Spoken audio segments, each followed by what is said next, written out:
بہت ہی شاندار طریقے سے آگے بڑھ رہا ہے۔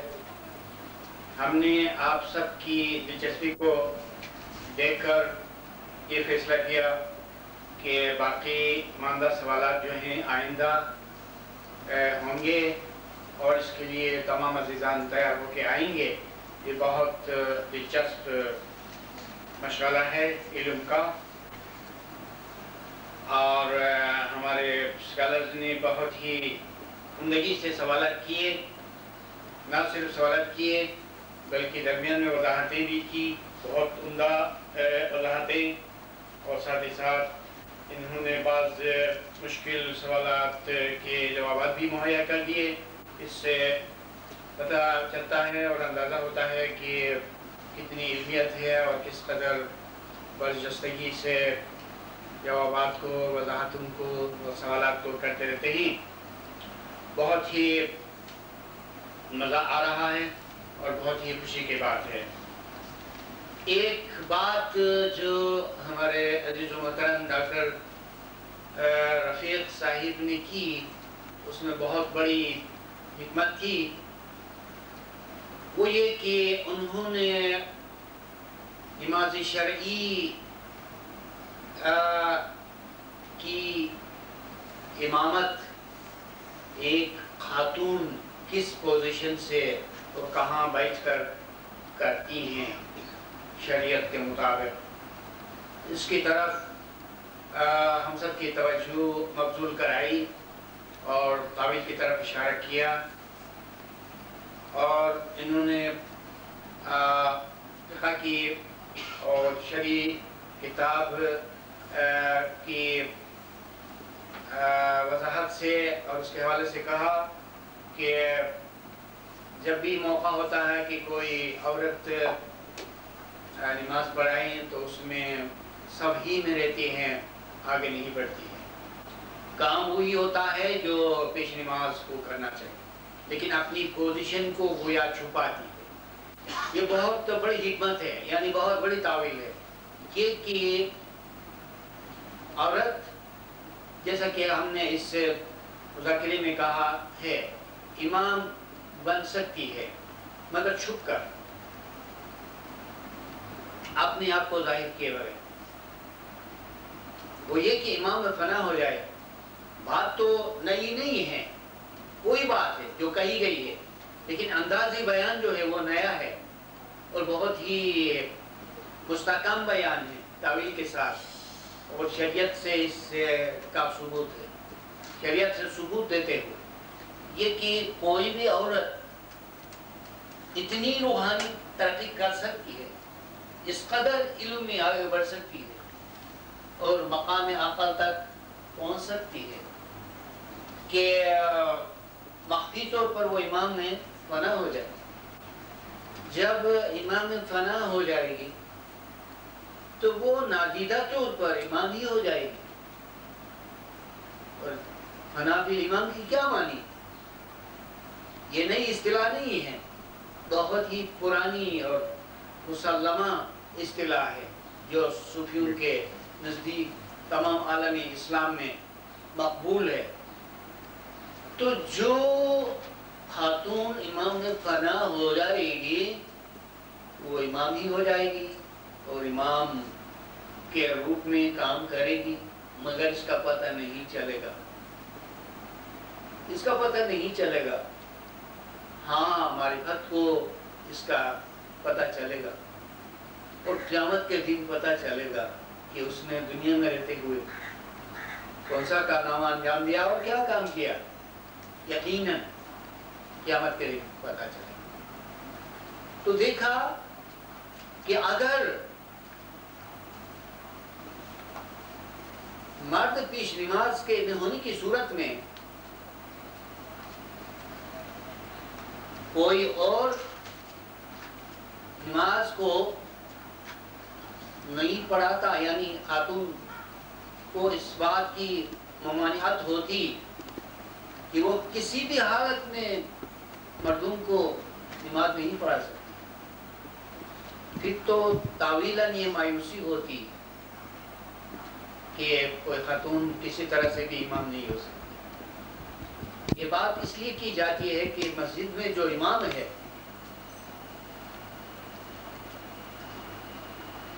شریعت میں وہ امام کی مثال ہے. اس کو امام کہا جاتا ہے. یہ بات کی بات نہیں ہے، یہ شروع کی بات ہے، اسلام کی بات ہے اور سنت کی بات ہے. جب مسجد کا پیش نماز امام کہلاتا ہے تو امام برحق کی وہ مثال ہے، اور جماعت کے آگے آگے ہوتا ہے تو یہ مثال ہے کہ حقیقی معنوں میں آگے ہونے والا امام ہے. اب جب کہ یہی کام ایک عورت بھی کر سکتی ہے، لیکن اس وقت جب کہ پیش نماز میں ہو تو پھر اس کی تعویل ہوگی، اور تعویل یہی ہوگی کہ عورت امام ہو سکتی ہے لیکن در پردہ، اس اپنے روپ میں نہیں، امام کے روپ میں، امام میں فنا ہو کر. تو بات وہی ہے جو کئی دفعہ کہی گئی، مگر انداز بیان ڈاکٹر رفیق صاحب کے اس قول یا ان کی گفتگو کے حوالے سے، اور بہت عمدہ بات تھی جو معقول ہے اور قابل فہم ہے یہ بات. اس کے علاوہ خواتین کے قرآنی اور اسلامی مقام کے سلسلے میں گفتگو ہو رہی ہے، اور اب کوئی اشتباہ نہیں، کوئی شک نہیں، بلکہ بات اور حقیقت واضح ہو چکی ہے کہ جو مقام مرد کا ہے وہی مقام عورت کا ہے. ہم نے مبدا سے ثبوت کیا. مبدا مانی ہم کہاں سے آئے، سرچشمہ کا لفظ ہم نے استعمال کیا، تو سبھی ایک ہی سرچشمے سے آئے ہیں اور جانا بھی وہاں تک ہے جہاں سے ہم آئے تھے. اس اعتبار سے بھی پتہ چلا، مختلف دلائل سے ثبوت ملا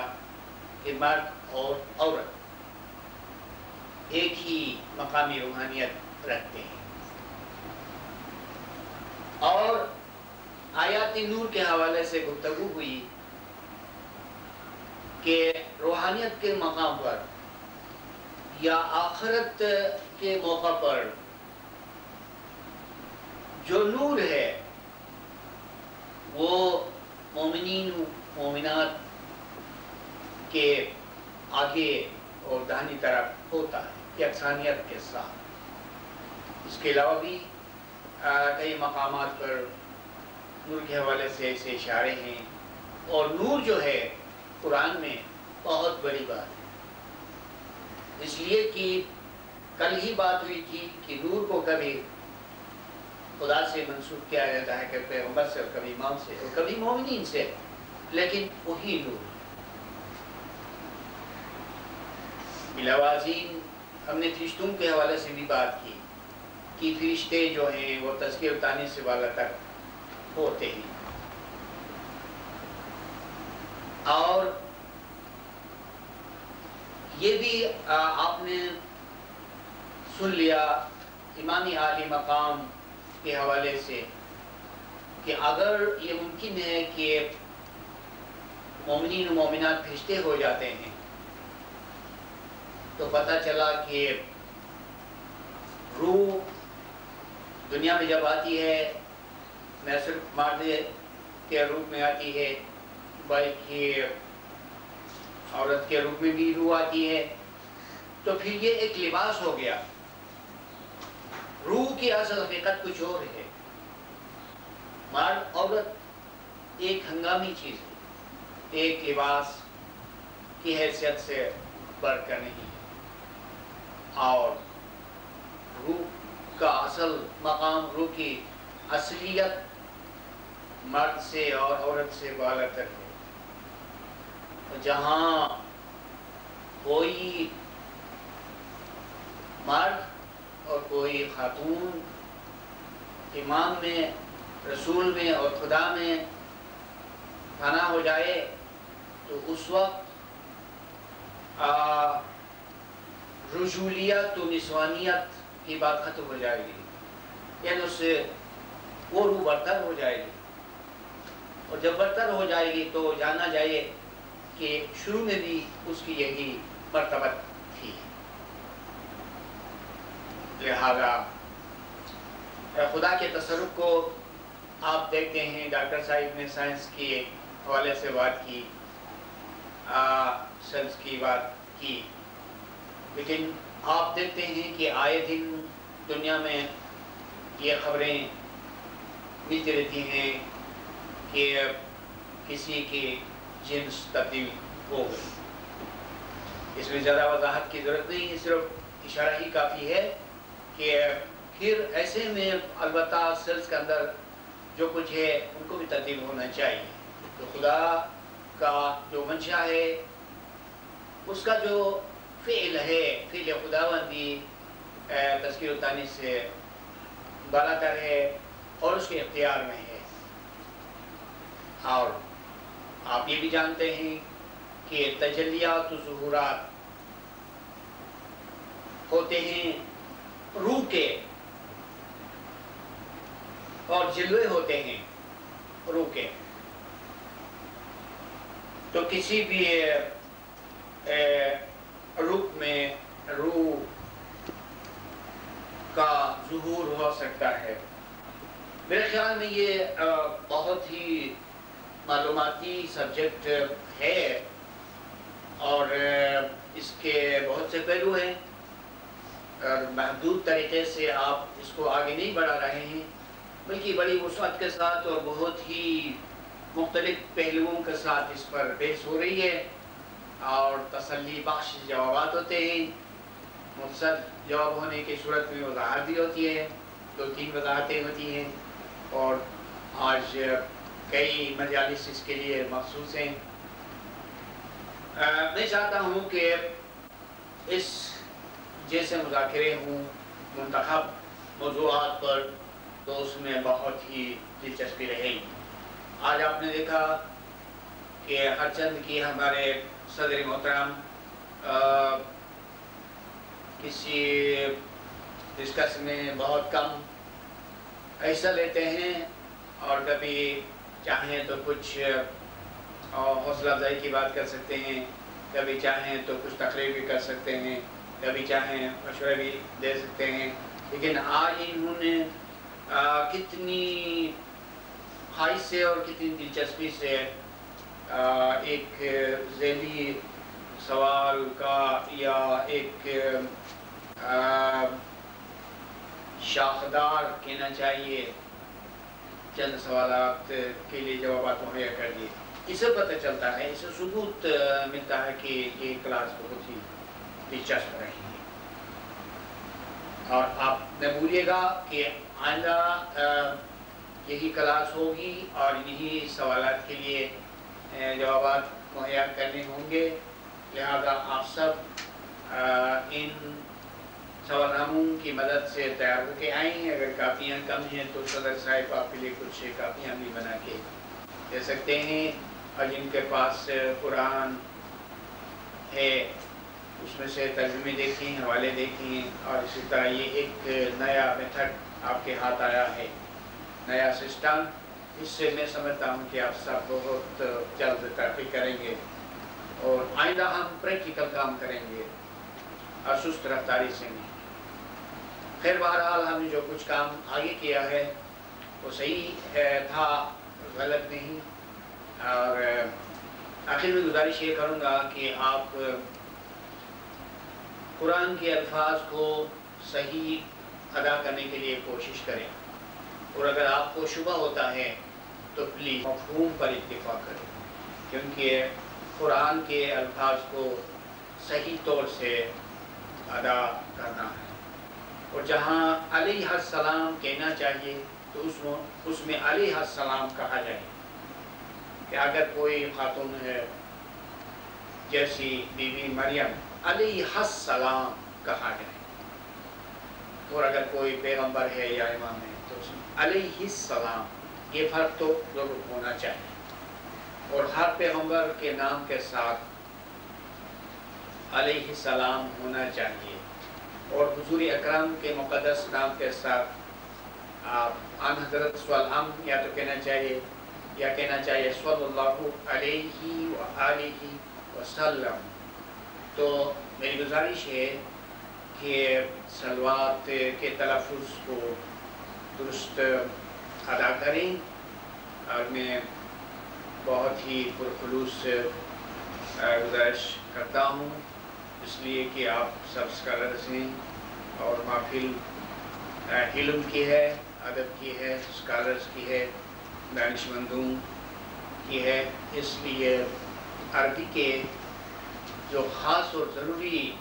الفاظ ہیں ان کی ادائیگی درست ہونی چاہیے، اور کوئی غلطی البتہ نہیں ہوئی ہے، لیکن میں احتیاط کے طور پر گزارش کرتا ہوں آپ اپنے عربی الفاظ کو چیک کریں۔ اور ترقی اسی طرح ہوتی ہے کہ کوئی نشاندہی کرنے والا ہونا چاہیے، اور استاد کے ہونے کا یہ فائدہ ہو کہ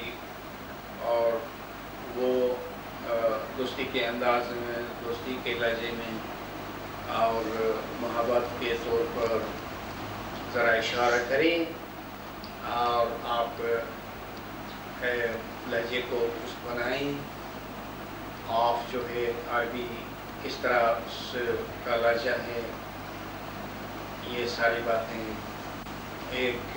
ایسی کلاس کے لیے لازمی ہے جو جس کی بڑی اہمیت ہے اور وقت ہے، اور بہت ہی عالی ہے یہ کلاس۔ اور اسی کے ساتھ میں شاید اپنی گفتگو کو یہاں پر ختم کر دینا چاہتا ہوں۔ ضمناً میں یہ گزارش کرنا چاہوں گا کہ خواتین میں جو روحانی ترقی کی صلاحیت موجود ہے بحیثیت مجموعی، ایک کلیہ میں نے آپ کو بتایا تھا پھر ناصر خسرو کے حوالے سے، اور کہا تھا کہ تو بکل بینا نہیں زان گاتو بیرا ماندائی، تو بکل بینا شوی جان و جسد یکساں۔ کسی چیز کے لیے جج کرنا ہے اور آپ کو جج مقرر کیا گیا ہے تو پھر کلی طور پر دیکھنا پڑے گا، کسی ایک جز کو نہیں، ٹوٹل کو دیکھنا پڑے گا۔ لہذا آج خاتون اور خواتین کے روحانی مقام کے بارے میں کیوں ڈسکس ہو رہا ہے؟ اس لیے جیسا کہ شروع میں کہا گیا کہ بہت سے معاشروں میں، بہت سی سوسائٹیز میں اور تاریخ کے بہت سے مراحل میں خواتین کی جو عزت ہونی چاہیے، جو مقام ان کو دینا چاہیے، وہ نہیں دیا گیا ہے، اور آج بھی یہ ناشناسی کی بات ہے۔ اب تو یہ سوچنا چاہیے کہ انسان،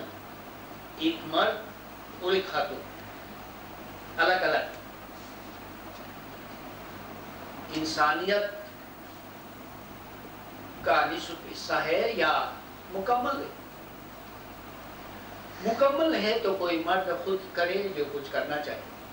مکمل ہے تو کوئی خاتون کرے جو کچھ ایک انسان کو کرنا چاہیے۔ جنہوں نے کہا ہے کہ مرد انسانیت کا نصف ہے، عورت بھی انسانیت کا نصف ہے، تو انہوں نے خوب کہا ہے۔ لفظ اگرچہ قرآنی نہیں ہے تو قرآن میں ضرور، اس قرآن کے باطن میں ضرور یہ بات ہوگی اور ہے، لیکن ایک عام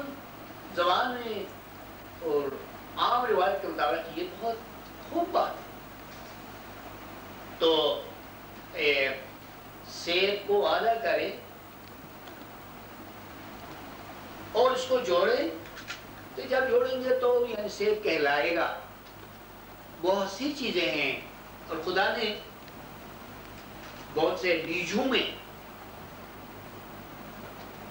آپ نے کسی اخروٹ کو توڑ کے سالم نکال کے دیکھا؟ آپ نے کسی خوبانی کی گٹھلی میں جو مغز ہے اس کو چیر کے اور دیکھا اس کے اندر؟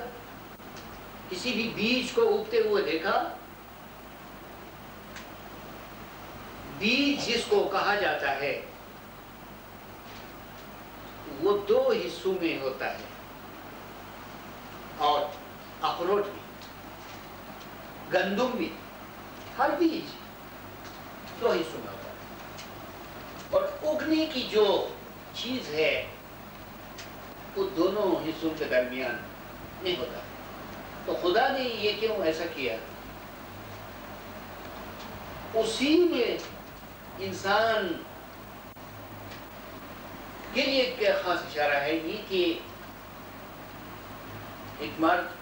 انسانیت کا آدھا ہے، ایک عورت انسانیت کا نصف ہے، نصف حصہ۔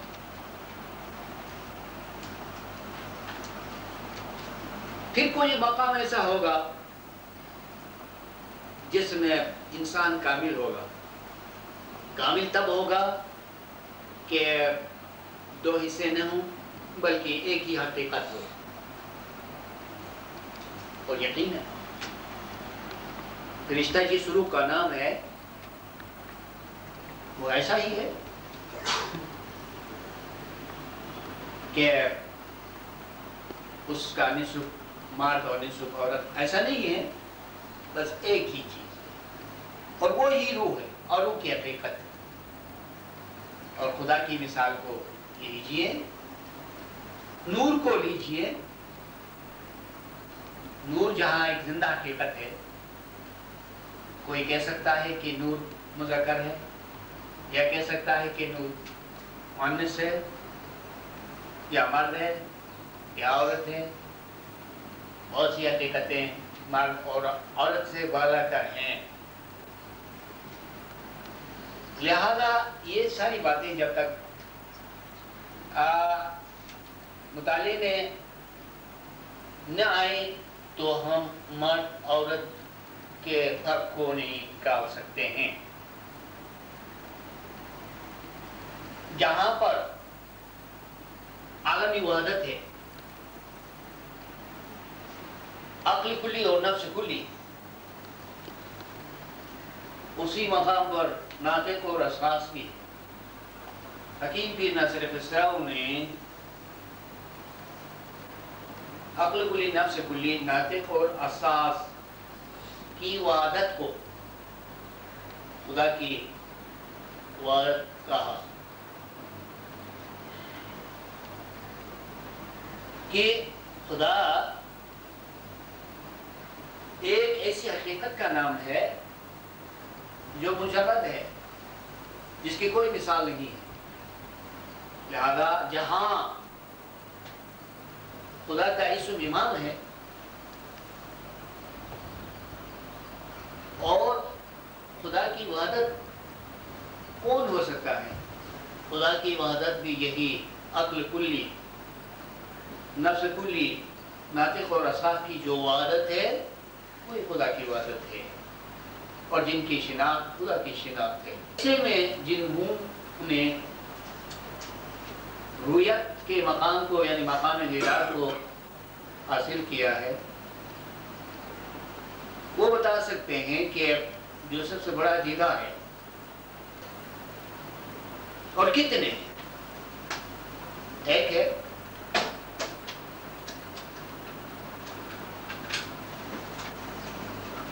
صرف ایک ہی ہے، لیکن وہ کون ہے؟ نفس کلی، پھر ناطق، پھر اساس، اور وہی آپ کی روح بھی ہے۔ چونکہ وہ مونوریلٹی کا مقام ہے، مقامی وحدت ہے، اور مقامی وحدت وہ ہے جس میں ساری حقیقتیں ایک ہو جاتی ہیں یا ہو نہیں جاتی بلکہ ہیں، ہو جاتی ہیں یہ بھی صحیح ہے، اور ازلی طور پر ہیں از خود یکجا ہیں یہ بھی صحیح ہے۔ ہو جاتی ہیں اس معنی میں کہ کوئی شخص بڑا سے بڑا تر ہوتا ہے تو وہ مراحل روحانیت کو دیکھتا جاتا ہے، اور اس کے دیکھنے کے اعتبار سے، اس کے مشاہدے کے لحاظ سے ایک نیا واقعہ اس کے مشاہدے میں آتا ہے۔ اس اعتبار سے کہا گیا کہ ہو گیا، لیکن وہ پہلے ہی سے ہے۔ اپنے طور پر اس حقیقت کو اپنے طور پر دیکھا جائے تو ہے ہی ہمیشہ سے۔ اس لیے عربی کا جو کان ہے اس کے دو معنی ہیں، تھا اور ہو گیا اور ہے، یہ تین معنی ہیں۔ یہ عرش کے بارے میں ہے کہ خدا کا عرش پانی پر تھا، خدا کا عرش پانی پر ہے، خدا کا عرش پانی پر ہو گیا۔ ان تین باتوں کی گنجائش ہے، اور از خود اس حقیقت کو اور اس عرش کو دیکھا جائے تو پہلے ہی سے ہے، اور ایک دوسرے لحاظ سے دیکھا جائے تو وہ ہے ہی، اور تیسرے لحاظ سے دیکھا جائے تو ہو گیا۔ ہو گیا اس لیے کہ اس شخص کے سامنے عالمی شخصی میں ہر بار ایک نیا واقعہ پیش آتا ہے، وہ سمجھتا ہے کہ ابھی ہو گیا، وہ خیال کرتا ہے کہ ابھی ہو گیا، چلو ٹھیک ہے، اس کے نزدیک ابھی ہو گیا کہ عقل جو ہے علم کے سمندر پر قرار پایا اس کے دیکھنے کے مطابق، ورنہ وہ بہت پہلے سے علم کے سمندر پر عقل کا تخت موجود رہا ہے۔ تو میں یہ کہنا چاہتا ہوں کہ عالمی وحدت جو ہے، اس عالمی وحدت میں مرد عورت، چھوٹا بڑا، بادشاہ گدھا، غلام آقا، کافر مومن سبھی ایک ہیں، اور کافر اس دنیا میں آنے کے بعد یہ نام، مومن بھی اس دنیا میں آنے کے بعد، لیکن جب دنیا میں نہیں آئے تھے اس میں کوئی الگ نام نہیں تھا، اور مولا روم جو صوفیوں میں بڑا مشہور نام ہے، انہوں نے کہا ہے کہ من آن روز بودم کی اسماء نبود، نشان از وجودی مسمى نبود، میں اس زمانے میں اور اس وقت تھا، میں اس دن تھا جبکہ نام نہیں تھے اور مسمى کے وجود کا کوئی نشان ہی نہیں تھا۔ دو چیزیں ہوتی ہیں، ایک ہوتی ہے چیز مسمى جس کا کوئی نام ہونا چاہیے، ایک ہوتا ہے اسم، اسم بعد میں، مسمى جس کا نام ہونا چاہیے پہلے ہوتا ہے۔ کوئی بچہ پیدا ہوتا ہے تو بچہ پہلے پیدا ہوتا ہے اور نام بعد میں رکھا جاتا ہے، وہ کہ یہ بچہ ایک نام ہے تو یہ بھی بعد میں ہوتا ہے۔ اسی طرح